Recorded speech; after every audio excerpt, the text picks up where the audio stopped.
Hi, thank you for your question. I don't take offense at all. I actually think this is a pretty reasonable question. I'm surprised more people don't ask it. I think a lot of people think this.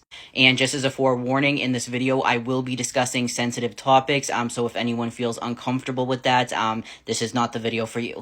So this is me when I was with my kid's dad. And like I said in my last video, and I've talked in other videos too, it was a very toxic, unhealthy, not good situation. He pled guilty to assaulting me. A year later, he was caught on surveillance assaulting me again. And those are the only ones where police intervention was involved. So the answer to this is no, and I'm gonna illustrate why and take you on that journey. There are some parts of my story that I've kept, private, just kind of, I don't know, partially out of, fear. But I've talked about how I want to start living life on my terms. Obviously, I don't mean living, an all-around selfish life. I love my family and everything, but I want to do things that make my soul happy. And finally, living free of fear really makes my soul happy because I fought so hard, and I deserve a right to tell my story. But on that note, if you guys thought my life was crazy and confusing, now just wait. So this is me when I was 16 years old. This is, okay, I met my kid's dad, I think, at about 21, so it's quite a ways before I even was with my kid's dad or anything. At this age, I went into this full-on social transition. I let a lot of people just think I was a masculine lesbian. Honestly, I was a little bit confused about my gender identity at the time, but I dressed exactly like a guy. I was regarded in public as a guy a lot, and yeah, it felt pretty good. I also shaved my head for the first time at this age. A lot of people ask me why I don't grow hair if I can't. I can grow hair. I can grow very thick, luxurious, curly hair, but I choose not to. I try to sometimes, and I always go back because, I don't know, that was such a freeing experience for me back then, and I think, it reminds me of that kind of. Because back then, I mean, you had Sinead O'Connor, bless, love her, but not a lot of people that were a shy female at birth were shaving their heads. The first time I shaved my head, my friends and family were in shock. And having me as a kid, not a lot shocks them, I'll tell you that much. This is an awful picture, but here's what's crazy. So at this time I was best friends with somebody, and I still care a lot about them. It's just given the situation, I think it's best to, go no contact. But this person was related to my son's father. He was their uncle. And he was in prison at the time, and I always got mistaken for him. Always. And it was kind of a joke in the family that, everybody thought I looked like him because I was always getting mistaken for him in public. People would be so confused. They'd be like, aren't you locked up? What the fuck? But keep in mind, my son's father doesn't even know me then. I'm sure he's heard about me. I highly doubt that someone's going around town looking just like him, getting mistaken for him, and he didn't hear about it. But anyways, so fast forward 5 years later, I'm 21 years old. Clearly not in a good place. I tried my best to present as a woman for years, and as you can see, going lovely. But during this time is when, I met my son's father on, a one-on-one basis. I think I met him in passing. I know I did. He denies it, but I know I did. At one point, at, a family thing. But this is when, we really started dating. And like I said, I was not in a good place at all. And my son's father, he had just served 8 to 10 in prison. I forget how many years he actually spent in there. And I knew that he was a violent, probably not a good person to get involved with. But if we're being honest, I didn't care at the time. I was sick myself, I had a horrible eating disorder, I had mental health issues, I wasn't sober. I was acting in very selfish ways, and, yeah, I was very selfish. I knew his charges, which were really bad.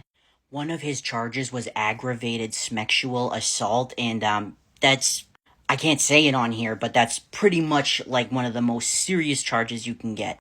And I still went with him. But then obviously I got pregnant. It wasn't even something I was preventing. At first I was so excited. I'm oh my god, this is great. It's just, I don't even know. I don't know. I had no business, neither one of us had any business, bringing a child into this world, especially into a relationship like that. When I got pregnant, throughout my pregnancy, the abuse got so much worse. And that really irks me. Looking back, it makes me so angry because, it makes me so mad because once I stopped fighting back because I was pregnant, he just the attacks just got worse. And like, what a little like meow move, you know what I mean? Like, he always went after people that just didn't have a shot. I just think that is just like, I don't know, just the lowest of the low. By the time he passed away, he had 7 victims. Now, when I say he has 7 victims, I don't mean that he had like 7 DV victims, which that would be bad. That would be bad. That would be awful.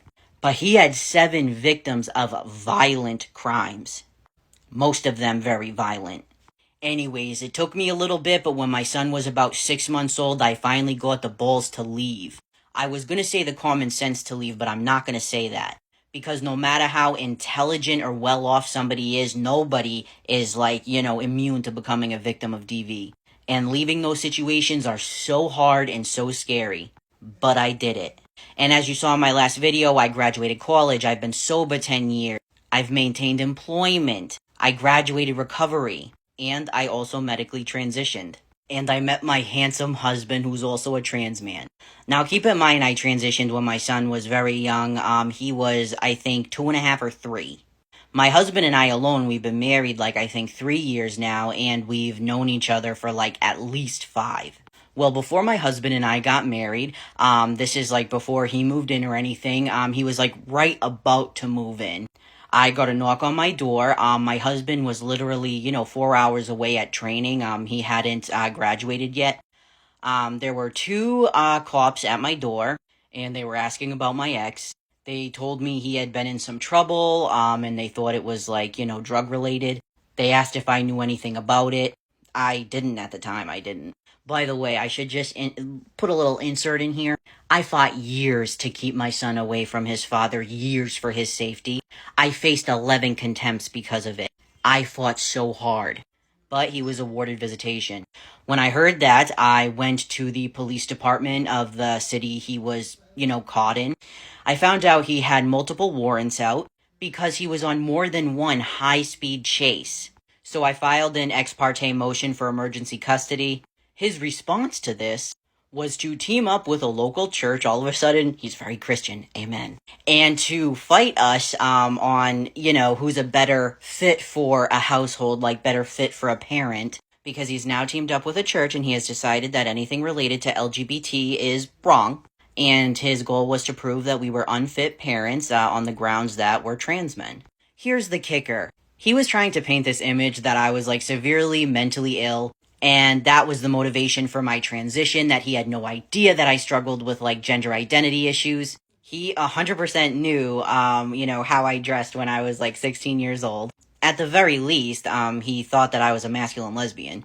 I remember he actually used to say to me, "If you ever leave me for a woman, I will just be disgusted."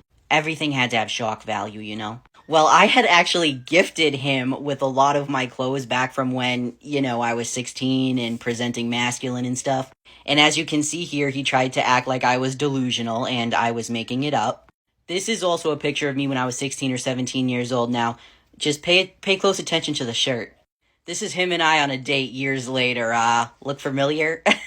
He wasn't able to testify against us in court because he ended up ODing and passing away.